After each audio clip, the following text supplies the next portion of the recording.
Tumada binti Amr bin Shuroi bin Usayyah As-Sulamiyah, yang dikenal dengan panggilan Al-Kansa, merupakan wanita berparas cantik, beranak mulia, dan sangat fasih dalam berkata-kata. Kemampuan Al-Kansa dalam merangkai kata-kata menjadi puisi sangatlah mengagumkan. Semua orang mengetahui kedudukan dan keahliannya dalam berpuisi.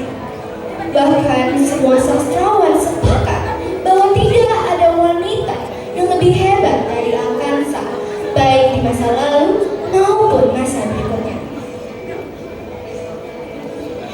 Masa kecil Kansa dipenuhi dengan kehormatan. Sebagai putri dari pemimpin suku, ia tumbuh menjadi gadis yang cerdas dan sangat dicintai oleh saudara-saudaranya, terutama Saka. Wahai Tumadir, dengarkanlah, suku kita bangga memilikimu. Syairmu semalam tentang keberanian suku kita telah menjadi buah bibir di pasar tukas.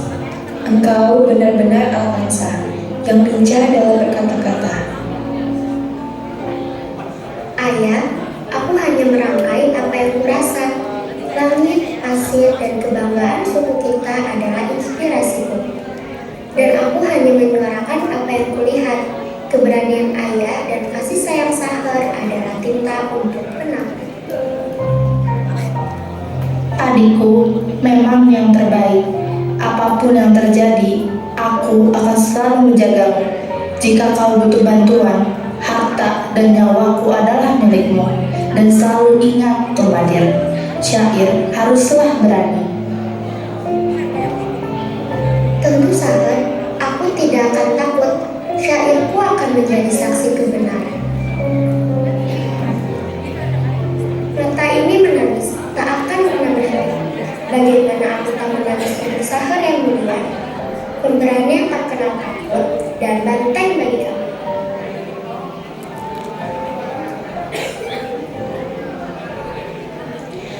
Namun, pada datang menerjang di masa jahiliyah, Kansa kehilangan saudara tercintanya, yakni Saka, dalam peperangan antar suku. Kematian Saka menghancurkan hatinya. Kansa tenggelam dalam duka yang mendalam, menghabiskan waktu bertahun-tahun hanya untuk menulis syair ratapan yang menyayat hati.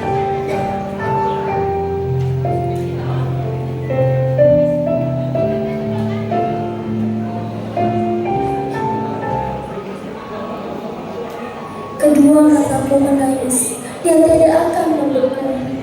Bagaimana mata tidak menangis untuk Sahar yang mulia? Bagaimana mata tidak menangis untuk sang pemberani? Bagaimana mata tidak menangis untuk seorang pemuda yang unggul?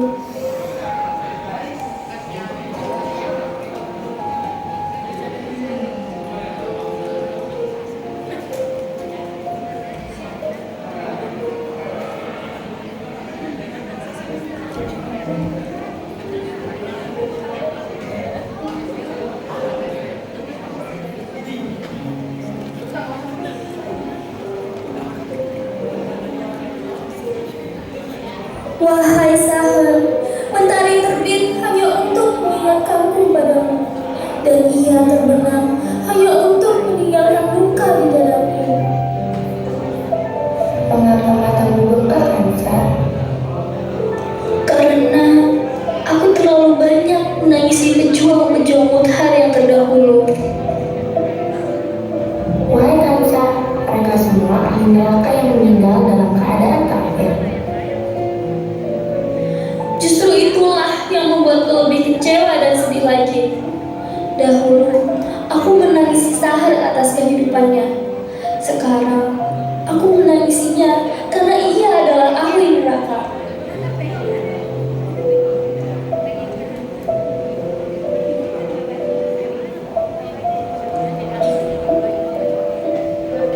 Tahun demi tahun berlalu hingga kabar tentang seorang nabi di Madinah sampai ke telinganya.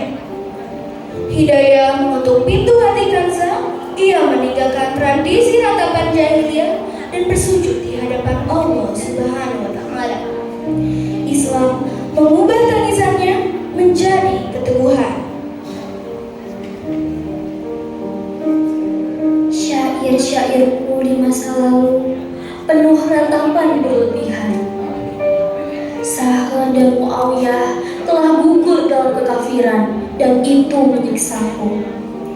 Namun kabar tentang agama baru ini, tentang tauhid Rasulullah, asyhadu an la ilaha illallah wa asyhadu anna Muhammadar Rasulullah. Ya Rasulullah, dulu aku menangis karena kehilangan dunia. Kini aku mengerti bahwa kematian hanyalah jembatan menuju perjumpaan yang abadi dengan Sang Pencipta. Islam mengubah Kansa dari penyair duka cita menjadi penyair dakwah. Kedukaannya atas kematian saudaranya berubah menjadi keikhlasan atas ketetapan Allah.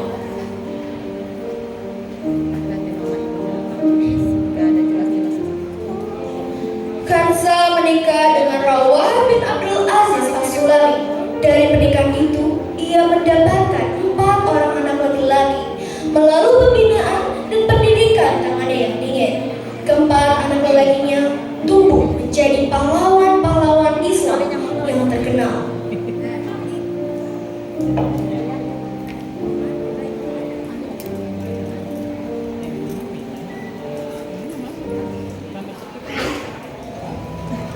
Di medan peperangan saat malam hari, ketika para pasukan sedang siap berperang satu sama lain, Kansa mengumpulkan keempat putranya untuk memberikan pengarahan kepada mereka dan mengobarkan semangat kepada mereka untuk berperang dan tidak lari dari peperangan, serta mengharapkan syahid di jalan Allah. Wahai anak-anakku, sesungguhnya kalian memeluk agama ini tanpa paksaan. Kalian telah berhijrah dengan kehendak sendiri.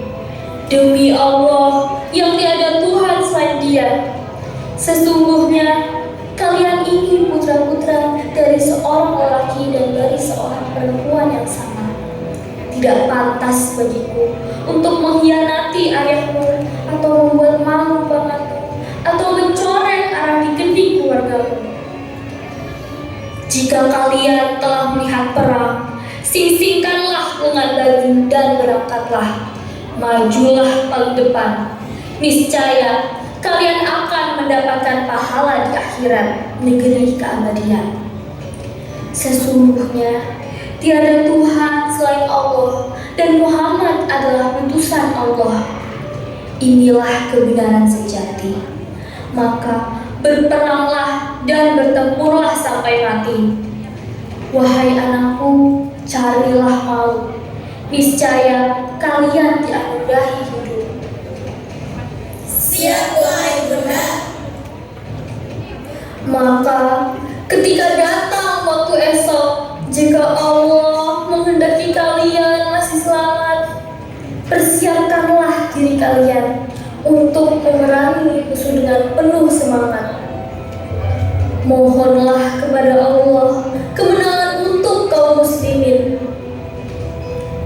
Jika kalian melihat perang telah berkecamuk dan ketika api telah berkobar, maka terjunlah kalian di medan laga. Bersabarlah kalian menghadapi panasnya perjuangan. Niscaya kalian akan berjaya dengan ghanimah dan kemuliaan atau syahid di negeri yang kekal. Sementara itu, keempat putranya mendengarkan ujangan tersebut dengan penuh seksama. Mereka keluar dari kamar ibu mereka dengan menerima nasihat dan tekad hatinya untuk melaksanakan nasihat tersebut. Ketika datang waktu pagi, mereka segera bergabung bersama pasukan dan bertolak untuk menghadapi musuh. Sedangkan mereka berangkat seraya melantunkan syair.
maka bersegeralah terjun di medan perang dengan jantan, hingga mendapatkan kemenangan penyejuk hati ataukah syahid sebagai kemuliaan abadi di jannah firdaus dan hidup penuh bahagia.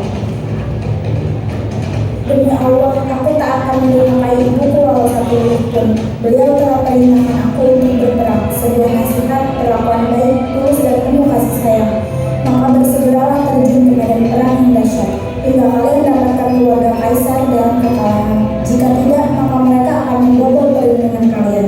Kami mengingatkan pemanasan kalian adalah suatu kelemahan. Adapun yang terbunuh di antara kalian adalah kemenangan dan pendekatan diri kepadanya. Bukanlah aku putra Al-Kansa, bukan pula milik Al-Afrom, bukan pula Amru yang memiliki keagungan. Jika aku tidak bergabung dengan pasukan yang memerangi Persia, maju dalam kancah yang menakutkan, hingga berjaya di dunia dan mendapat ghanimah, ataukah mati di jalan yang paling mulia.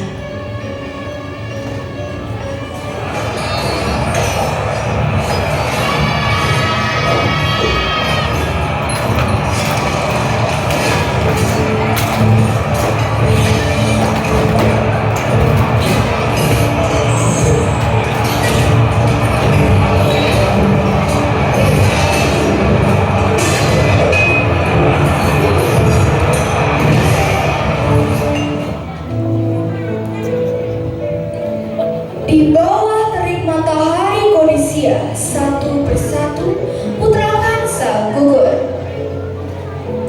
Ketika berita syahidnya 4 bersaudara itu sampai kepada ibunya yang muminah dan sabar, beliau tidaklah jatuh pingsan, beliau tidaklah menjadi goncang atau bergerak. Kansa menghadap ke langit, bahkan beliau mengatakan suatu perkataan yang masyhur yang dicatat oleh sejarah dan akan senantiasa diulang-ulang oleh sejarah sampai waktu yang dikehendaki Allah.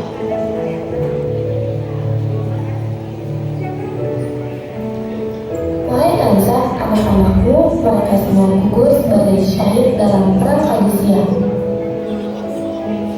Segala puji bagi Allah yang telah memuliakanku dengan syahidnya putra-putraku. Semoga Allah segera memanggilku dan berkenan mempertemukanku dengan mereka dalam naungan rahmat-Nya yang luas.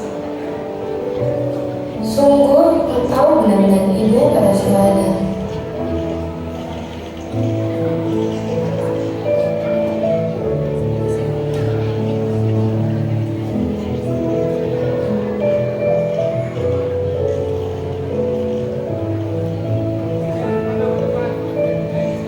Dengan mati syahidnya keempat anak Al-Kansa, ia pun kemudian dijuluki dengan ibu dari para syuhada, sehingga yang dikenal hingga sekarang adalah Al-Kansa, sang penyair dan ibu dari para syuhada. Kemudian wafatlah beliau di Ba'diyah pada awal kekhalifahan Utsman bin Affan pada tahun 24 Hijriah. Semoga Allah merahmati Al-Kansa yang benar-benar beliau sebagai seorang ibu yang tidak sebagaimana layaknya ibu yang lain. Sebab beliau memahami bahwa setiap titipan Allah pada akhirnya akan kembali lagi kepada Allah, dan tidak ada kehilangan yang sia-sia bagi hati yang ridho atas ketetapannya. Drama ini menekankan bahwa Islam mengubah kesedihan yang menghancurkan menjadi pengorbanan yang membanggakan.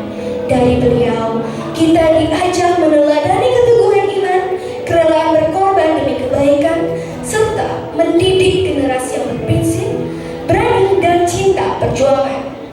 Semoga kisah ibu dari para syuhada ini menjadi inspirasi bagi kita untuk menjadi pribadi yang sabar, teguh, dan selalu mengutamakan ridho Allah dalam setiap langkah kehidupan.